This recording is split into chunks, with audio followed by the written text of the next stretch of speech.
Bismillahirrahmanirrahim. Assalamualaikum warahmatullahi wabarakatuh. Perkenalkan, nama saya Aspartan Muhammad. Saya adalah dosen tetap program studi teknologi laboratorium medik Stikes Prima Indonesia Bekasi. Saya telah menjalani profesi dosen ini sejak bulan Maret 2020 sesuai dengan SK pelatihan saya sebagai dosen tetap di program studi teknologi medis Stikes Prima Indonesia. Selama menjalankan profesi sebagai dosen, saya telah melakukan tugas utama dosen yaitu tindakan perguruan tinggi, yaitu pendidikan, pembelajaran, penelitian, dan pengabdian kepada masyarakat secara integratif. Integratif dalam artian penelitian, pengajaran, dan pengabdian kepada masyarakat yang saya lakukan untuk secara sinergi dan berkelanjutan saling bermanfaat antara yang satu dengan yang lain. Dalam pembelajaran, saya menerapkan sistem DIA atau Delivery, Intervention, dan Assessment. Delivery ini adalah bagaimana saya menyiapkan materi dan memfasilitasi mahasiswa untuk dapat memahami materi sehingga tahu kompetensi pada tiap-tiap mata kuliah dapat dicapai oleh mahasiswa. Baik dilakukan secara mandiri maupun secara umum.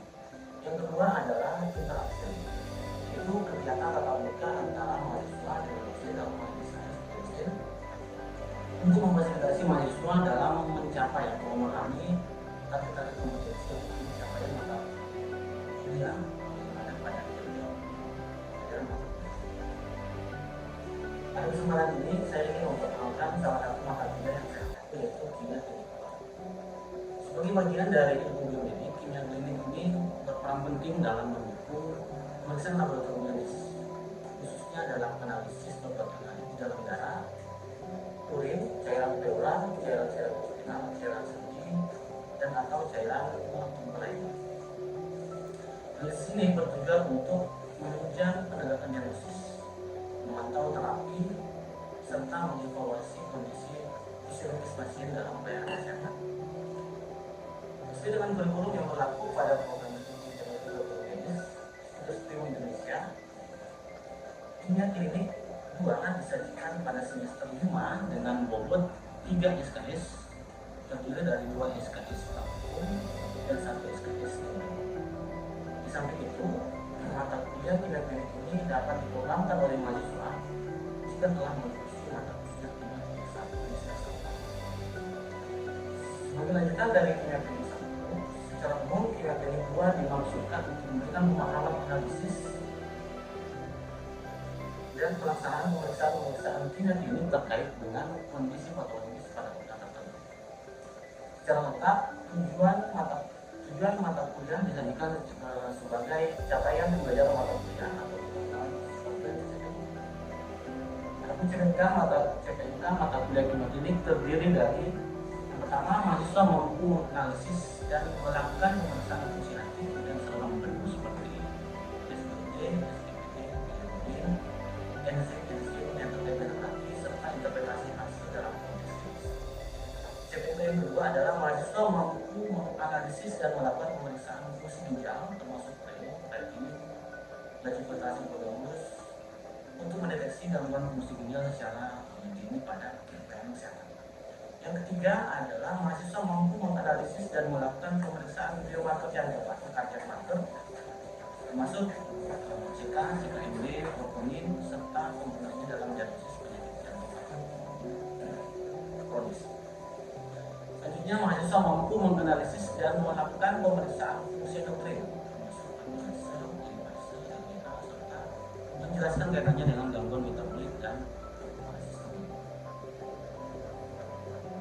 Selanjutnya, mahasiswa mampu menganalisis dan melakukan pemeriksaan fungsi pankreas dan keseimbangan asam massa termasuk raib, dan seterusnya, serta implikasinya dalam kondisi klinis maupun kronis. Yang selanjutnya adalah mahasiswa mampu menganalisis dan melakukan kendali mutu terhadap pemeriksaan kimia klinik. Mata kuliah ini ditempuh dalam 14 kali tatap muka yang terdiri dari 12 kali tatap muka pembelajaran baik teori maupun praktikum dan 2 kali tatap muka untuk ujian, yaitu 1 kali UTS dan 1 kali UAS atau ujian akhir semester.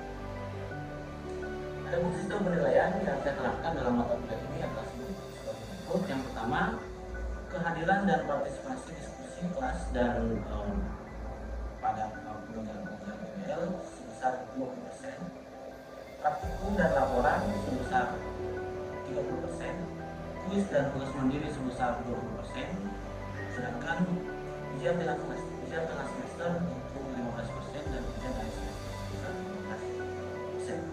Sistem penilaian ini saya sampaikan dan tentunya saya sepakati bersama-sama dengan mahasiswa beserta mata kuliah pidana pengetahuan secara terbuka dan demokratis pada awal pertemuan pembelajaran kimia klinik.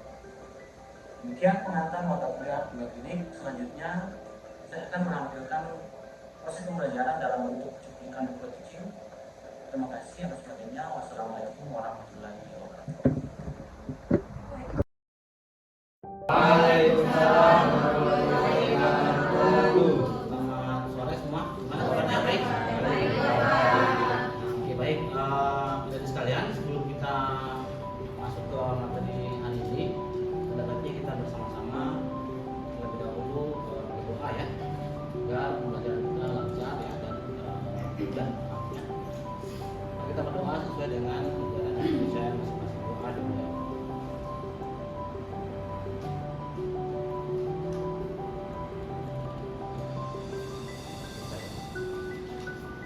Oke, baik, hari ini kita akan masuk atau melanjutkan ya materi kita di kimia klinik 2, yaitu uji fungsi ginjal.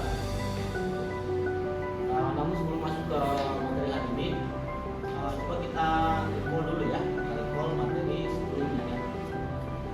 Materi sebelumnya kita membahas uji fungsi hati ya. Ada yang masih ingat uji fungsi hati? Biomarker yang utama untuk uji fungsi hati ada yang masih ingat? Apa? Oke ya, jadi SGLT, SGLT. Jadi itu biomarker untuk uji fungsi hati ya. Lalu kita bahas. Selanjutnya fungsi hati secara umum kan sebenarnya luas ya. Luas. Ada yang ingat satu atau dua fungsi hati? Oke, ya, sekarang.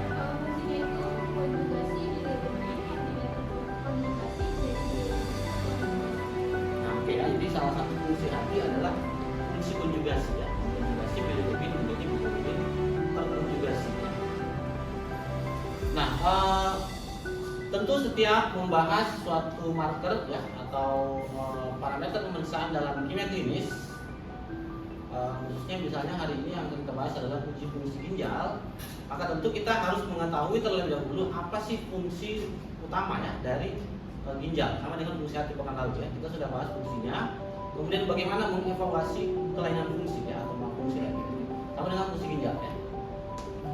Nah, sebelum masuk ke uji fungsi ginjal ya atau parameter-parameter pemeriksaan terkait dengan fungsi ginjal, terlebih dahulu kita masuk lihat dulu bagaimana sih sebenarnya organ ginjal itu ya. Organ ginjal itu.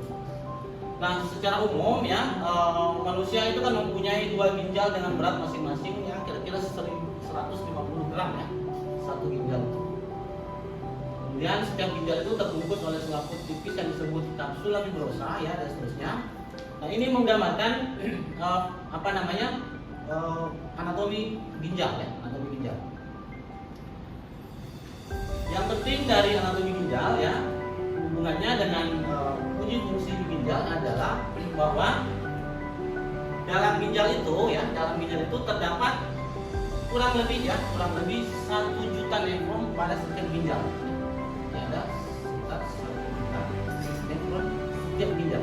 Karena ginjal kita ada dua ya, artinya setiap manusia itu memiliki kurang lebih 2 juta nefron. Ya, 2 juta nefron. Nefron inilah yang menjalankan fungsi utama dari ginjal. Ya, ini yang disebut sebagai unit fungsional dari ginjal.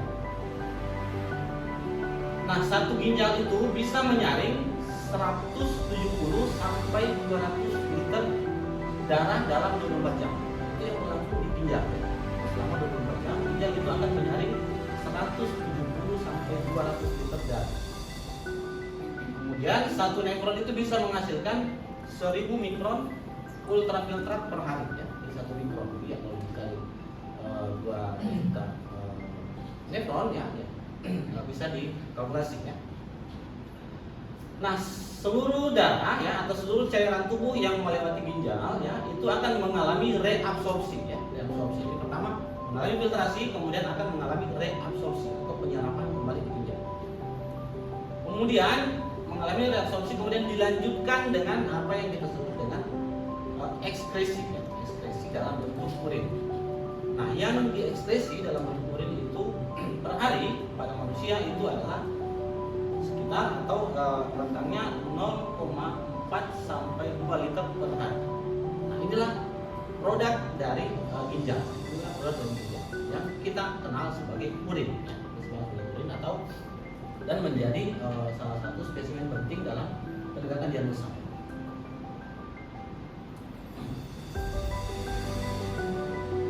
Artinya apa ya? Kalau kita simpulkan ya, fungsi utama ginjal itu adalah yang pertama fungsi pembuangan ya atau ekskresi, yang kedua adalah fungsi pengaturan keseimbangan air ya, karena tadi analit yang tidak penting lagi di dalam darah itu difiltrasi ya, kemudian diekskresi, dia akan mengatur keseimbangan air, kemudian mengatur keseimbangan elektrolit ya, keseimbangan elektrolit.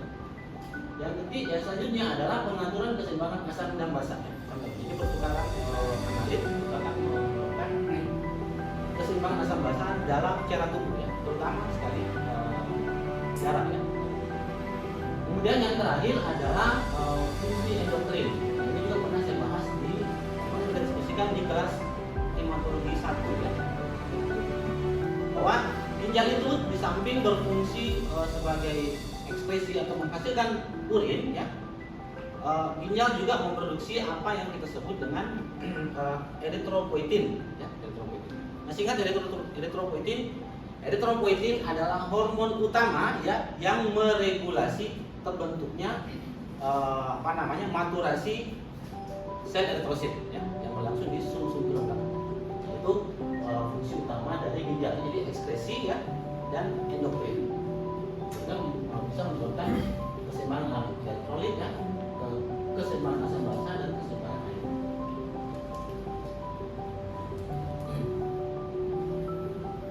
Nah, ya tentu untuk masuk ke pemeriksaan ya kita harus tahu apa mekanisme dasar ya yang ada di ginjal.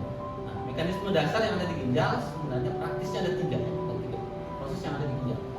Pertama adalah proses filtrasi. Ya, filtrasi adalah penyaringan ya, penyaringan.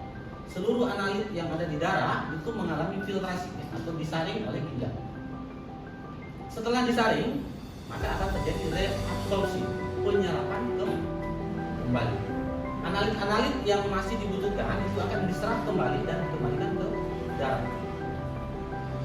Setelah terjadi reabsorpsi, maka terjadi sekresi atau ekskresi ya, sekresi dan ekskresi. Analit-analit yang tidak dibutuhkan lagi seperti creatinine ya, dan seterusnya yang tidak dibutuhkan lagi itu diteruskan ke urin ya, urinary bladder, atau diteruskan ke kandung kemih untuk dibuang sebagai zat sisa dalam bentuk urin. Oke? Nah, jadi kalau kita sederhanakan, ya, ginjal itu secara mekanisme kerjanya tiga itu ya, filtrasi, penyaringan, reabsorpsi, penyerapan kembali, dan yang ketiga adalah ekskresi. Oke? Nah, kita lanjut ya. Nah, sehingga ya karena kita akan membahas pemeriksaan laboratorium. Nah, ini adalah proses dan outcome dari fungsi dari ginjal tadi berfungsi ya. Ada filtrasi, ada reabsorpsi dan ada ekskresi ginjal ya. Zat-zat yang masih dibutuhkan ya, zat-zat yang masih dibutuhkan itu akan mengalami reabsorpsi ya, reabsorpsi di dalam tubulus dan dikembalikan ke jantung. Artinya apa ya? Zat-zat yang masih dibutuhkan ini bisa kita tracing dalam sampel darah vena ya, sampel darah vena, karena beredar kembali ke darah ya. Oke? Sedangkan zat-zat yang tidak dibutuhkan oleh tubuh itu akan diekskresikan ke dalam urin ya. Sehingga untuk bisa men-tracing zat-zat yang tidak dibutuhkan lagi atau dibuang oleh ginjal ini, kita bisa tracing pada sampel urin ya. Nah, terus sederhananya seperti itu untuk uji fungsi ginjal. Nah, kita masuk pada uji fungsi ginjal. Semua parameter atau semua pemeriksaan laboratorium untuk uji fungsi ginjal tentu fungsinya adalah untuk mengevaluasi bagaimana ginjal bekerja, bagaimana mekanisme tadi berjalan dengan baik. Nah, ada beberapa marker ya yang sering digunakan dalam laboratorium atau ada banyak pendekatannya untuk menilai atau menguji bagaimana ginjal itu berfungsi dengan baik atau tidak. Yang pertama kita sebut sebagai tes fungsi glomerulus. Ya. Tes fungsi glomerulus. Tes fungsi glomerulus ini berfokus pada bagaimana menilai fungsi filtrasi pada ginjal. Nah, ini biasanya digunakan adalah tes clearance, ya, baik clearance creatinine maupun clearance urea. Dalam masuk ke clearance creatinine. Yang kedua, pendekatan yang kedua adalah menguji atau mengetahui kerusakan glomerulus dan tubulus. Nah, pendekatannya itu adalah dengan melakukan pengukuran analit, terutama analit yang ada di atas di slide ini. Yang pertama analit kreatinin serum, blood urea nitrogen ya, atau BUN ya, dan rasio BUN kreatinin serum. Parameter-parameter ini itu bisa digunakan untuk mengevaluasi fungsi glomerulus dan tubulus. Yang ketiga atau yang selanjutnya, pendekatan yang selanjutnya adalah untuk mengetahui fungsi tubulus, terutama fungsi reabsorpsi dan sekresi. Fungsi reabsorpsi dan sekresi pada ginjal ya itu bisa didekati atau bisa dievaluasi dengan melakukan pengukuran pada tes osmolitas serum dan urin. Ya, jadi itu objektif dari bagaimana pendekatan yang digunakan untuk mengevaluasi apakah ginjal itu berfungsi dengan baik. Dalam artian 3 mekanisme tadi berjalan dengan baik ya, filtrasi, reabsorpsi, dan ekskresi.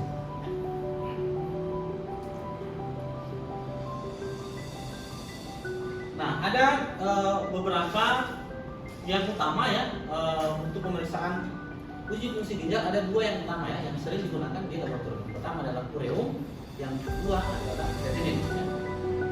Dalam untuk pemeriksaan beberapa macam pemeriksaan. Urea ini atau ureum adalah produk akhir dari metabolisme protein dan asam amino yang diproduksi oleh hati dan didistribusi melalui cairan intra atau ekstraseluler. Nah, poinnya pada ureum itu ya ketika melewati proses di ginjal, ureum itu akan mengalami filtrasi di glomerulus. Ya, filtrasi di glomerulus. Jadi pendekatannya seperti itu ya. Analit ini bagaimana mekanismenya ketika berada di ginjal.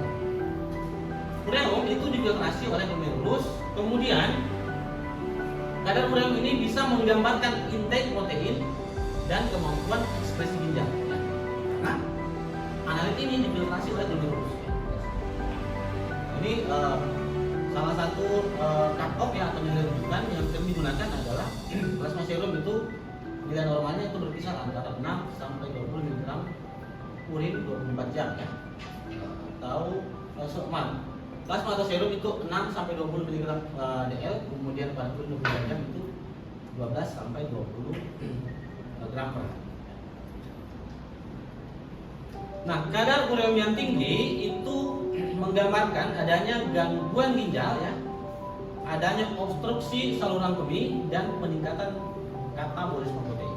Karena ini adalah derivat produk dari hasil katabolisme protein ya, untuk ureum.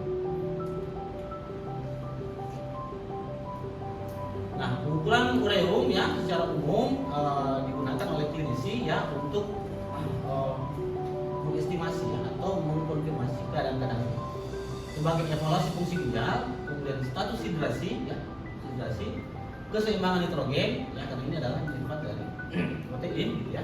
Kemudian menilai probabilitas penyakit ginjal dan yang terakhir menilai hasil hemodialisis yang diberikan pada pasien-pasien yang pasca dialisis.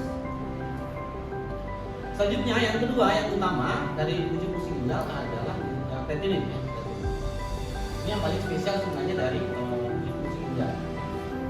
Nah, creatinine ini ya secara profil dari creatinine itu sendiri, creatinine ini adalah hasil pemecahan kreatin fosfat yang ada di otot ya. Kemudian diproduksi oleh tubuh secara konstan tergantung pada massa otot. Selanjutnya zat yang ideal untuk mengukur fungsi ginjal karena creatinine ini sangat ideal ya digunakan untuk mengukur fungsi ginjal. Kenapa? Karena Kreatinin ini dalam metabolismenya ya, dalam metabolismenya di dalam tubuh merupakan diproduksi secara konstan ya, dan yang terpenting adalah difiltrasi oleh ginjal dan tidak direabsorpsi ya. Poin.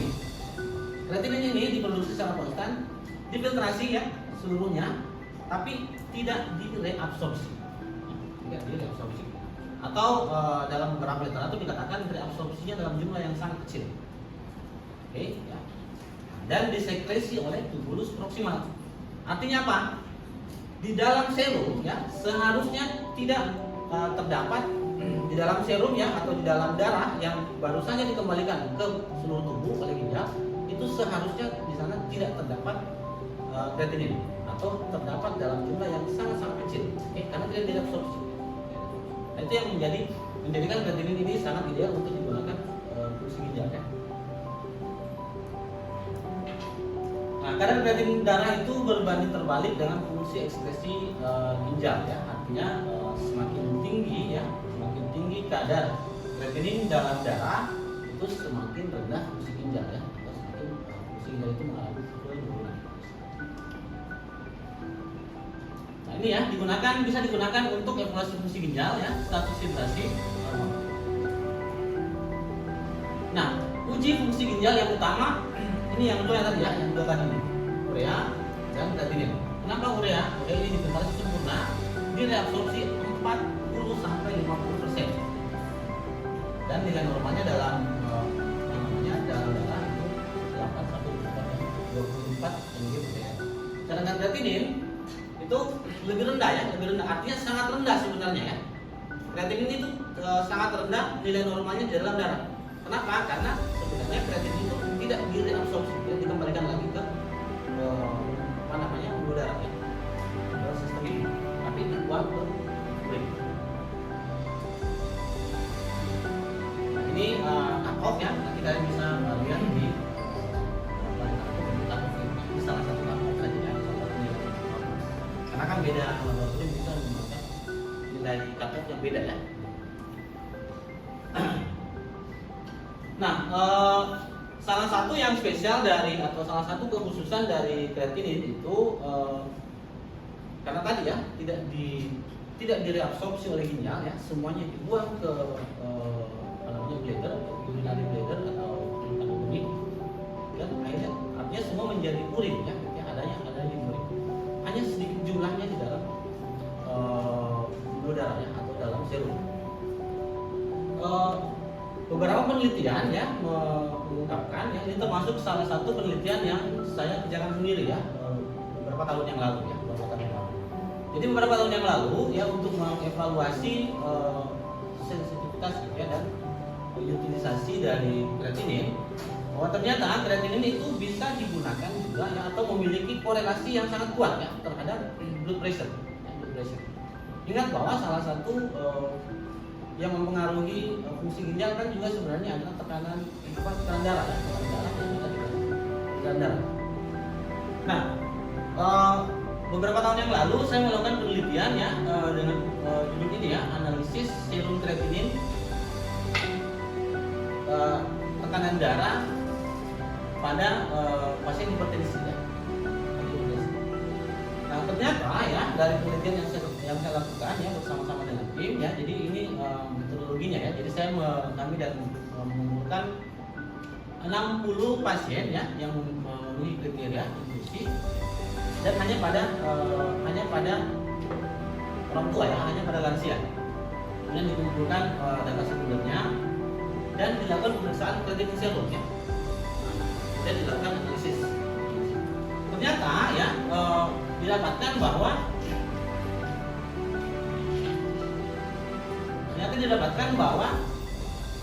nilai tekanan darah itu memiliki korelasi positif dengan nilai kreatinin serum ya. Artinya apa ya, bahwa semakin tinggi tekanan darah ya, atau dalam artian semakin tidak terkontrol tekanan darah, itu bisa menyebabkan atau berakibat terhadap meningginya kreatinin serum. Artinya apa? Kalau kreatinin serum meninggi atau meningkat, artinya terjadi kerusakan pada ginjal.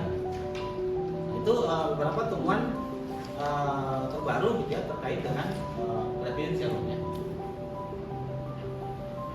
Sedikit itu ya untuk materi kita hari ini terkait dengan uji fungsi ginjal ya, dan beberapa yang pentingnya dari biomarker untuk keputusan ginjal. Ada yang mau ditanyakan dari sini? Oke ya, silakan. Saya izin bertanya. Ya, silakan. Kalau pada gagal ginjal itu, apakah ada hubungannya dengan biomarker lain? Oke ya, oke baik. Pertanyaan bagus ya. Jadi apakah ada hubungan antara gagal ginjal dengan biomarker lain ya, selain yang dua tadi ini ya? Nah, jadi sebenarnya gagal ginjal itu kan bisa berakibat ke banyak hal ya.